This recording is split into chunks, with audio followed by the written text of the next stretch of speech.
Hi guys, and welcome back to my YouTube channel. If you can hear my voice like this, it's because I have a cold. Everyone in Nairobi, everyone in Kenya right now, akona homa. What's the matter? What's happening? What's not happening?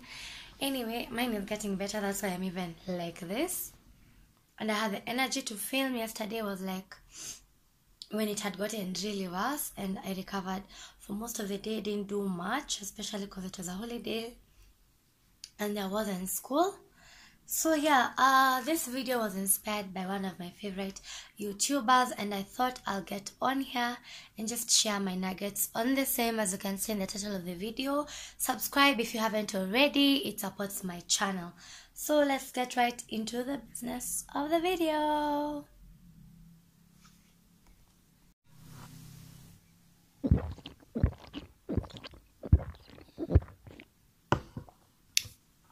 Tunapona tunaponya, tunajitibu as we are productive, yeah, na kunywa maji moto yenye kona ndimu. Gotta get okay. Anyway, so the first thing that I think we should normalize is girls not having to shave their body hair, like on the armpits. For those of us who are very hairy, kidogo on the chest. Some girls even have kidogo beards on the arms, on the legs, on the hoo-ha. Yeah, it should be your choice to want to be clean shaven, to want to be smooth, but not doing it because your boyfriend likes it like that. You should do it because it pleases you. You should do it because that's how you want to represent yourself, not because of the societal pressure and how we've been socialized as women, that body hair is only allowed for men, that it's not beautiful and things like that. Of course, it plays a part in hygiene, like not letting it get out of hand or anything, but as long as you're washing after yourself every day, making sure you remain fresh, you smell nice, I don't think there's any problem with body hair. Yeah, so let's normalize body hair, especially on the armpits. Yeah, I can lift my hands and scream at a concert or dance or wave at somebody and have to hair here, and you shouldn't feel repulsed, because you don't feel repulsed when men do that. Though there was a time woo, kuna ingine inaweza kuwa out of hand. At a swimming pool, there was this guy. Let me stick to English for my international audience.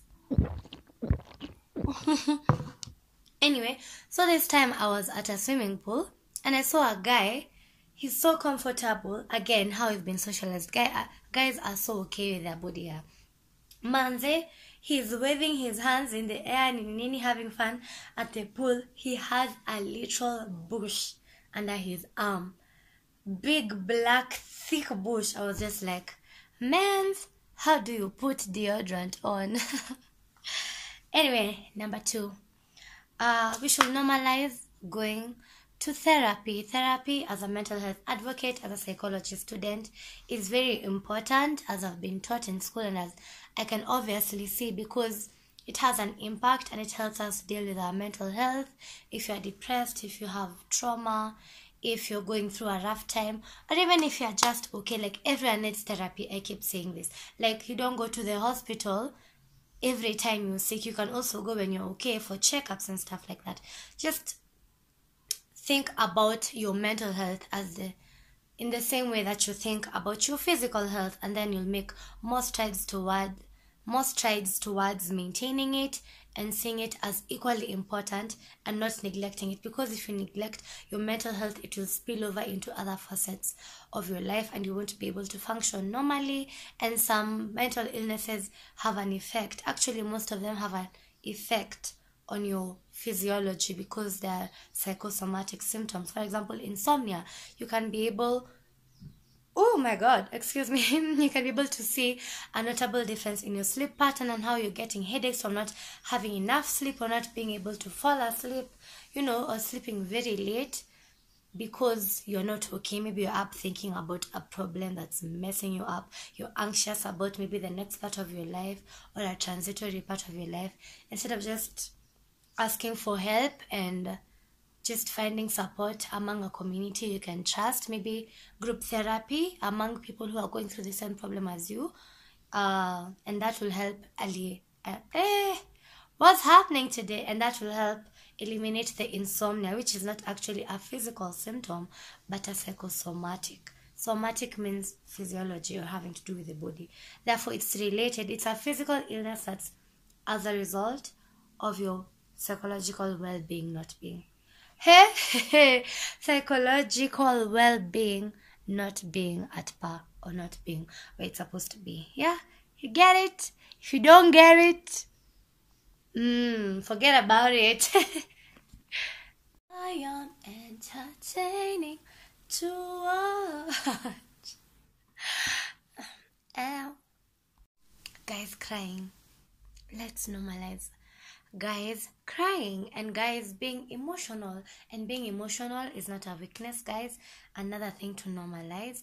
But back to the guys. How guys have been socialized has been to bottle up your feelings, to be a man, to suck it up, to be brave, to be strong.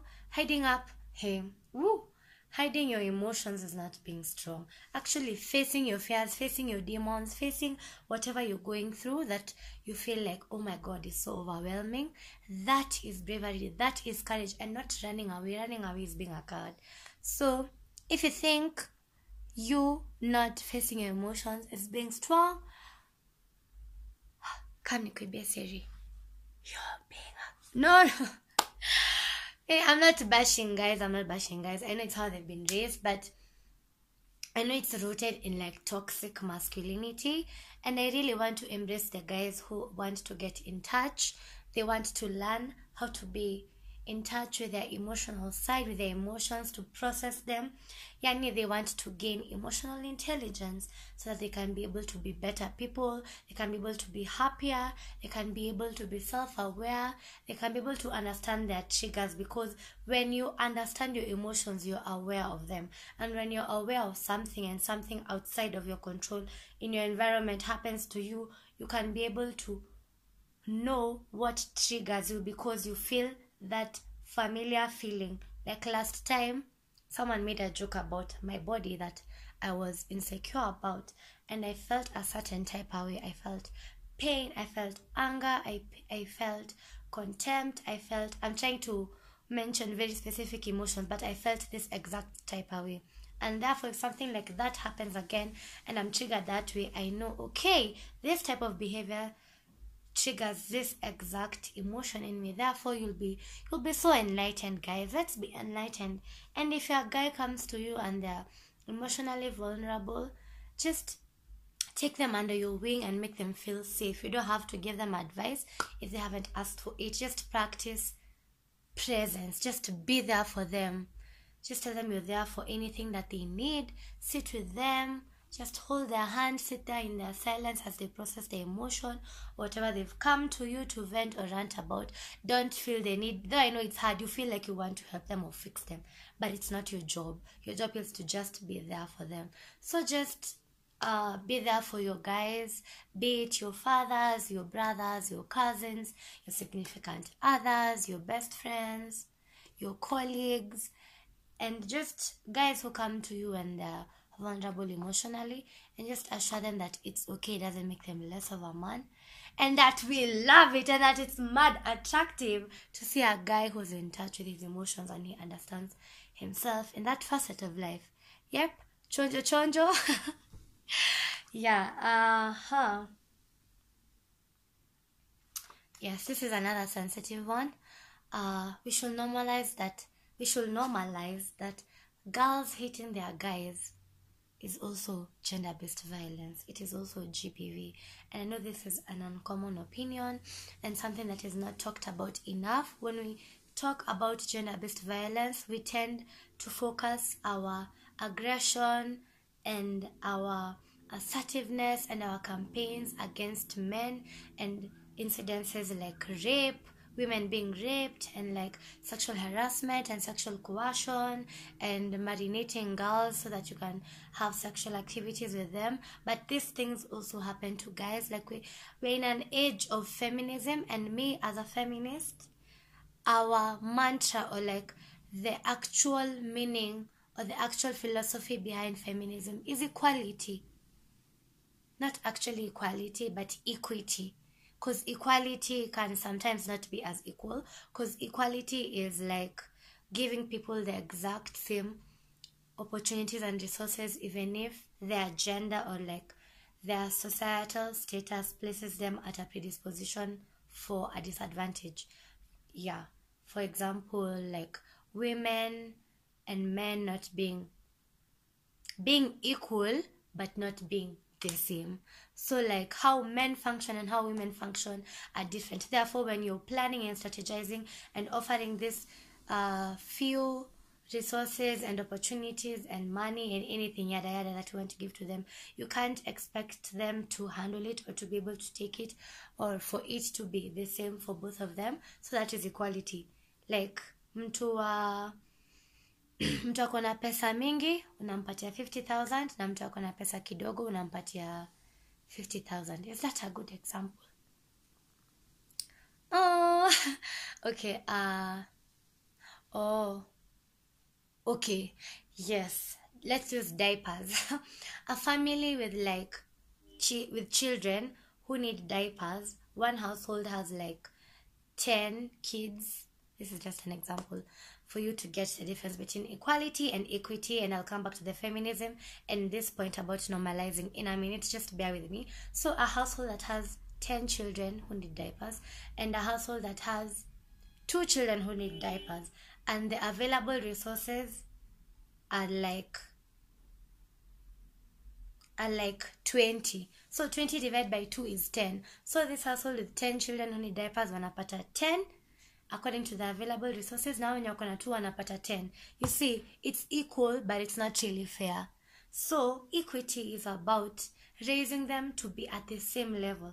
Kwa hivyo hawa wenye wako wengi wanapewa a bit more ndio wafikie level ya hawa wenye wako na a fewer number of children who need diapers, so that they can be at the same level. Because this ukiwapea this household with many children who need diapers, ukiwapatia the same amount as those with 2 children, hawatakuwa very comfortable and they'll even have a surplus. But this family doesn't even have enough, like umewapatia an exact number that zikiisha they're in for a hell of a ride, you know. So that's equity, like making sure you're placing people at the same level.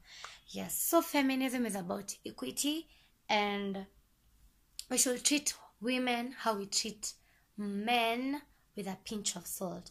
Therefore, we shouldn't just view GBV in terms of criminalizing and hating against men.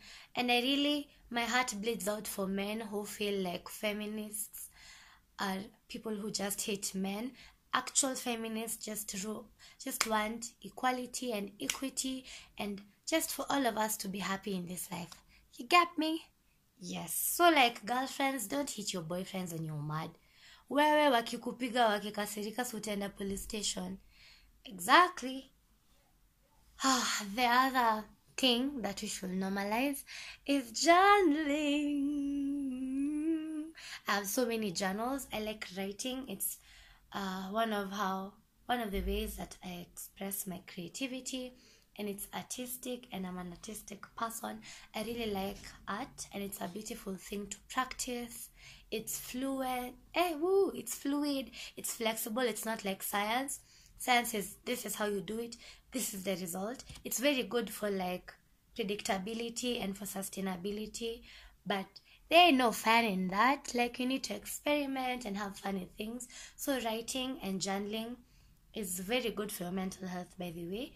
And it's also good for guys to journal also. I know growing up tulikuwa tunasoma keep a diary and it's girlish, but it's not. Let me break that myth. Guys, you can journal too.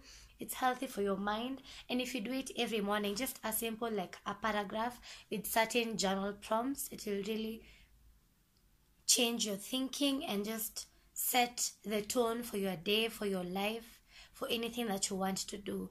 Be it a journal prompt about great gratitude, like every day when I wake up in the morning, I write 5 things that I'm grateful for. It can be good for those times where you feel, oh my god, excuse me. It can be good for those times where you feel like you want to vent but not to a person, and you just want to write it down. You don't have to write or anything, but just write it down and just It's leaving your mind into something external and that you can actually see and just say that, wow, this is what I feel, and it can help in processing your emotions. Last but not least, listening to music immediately you wake up.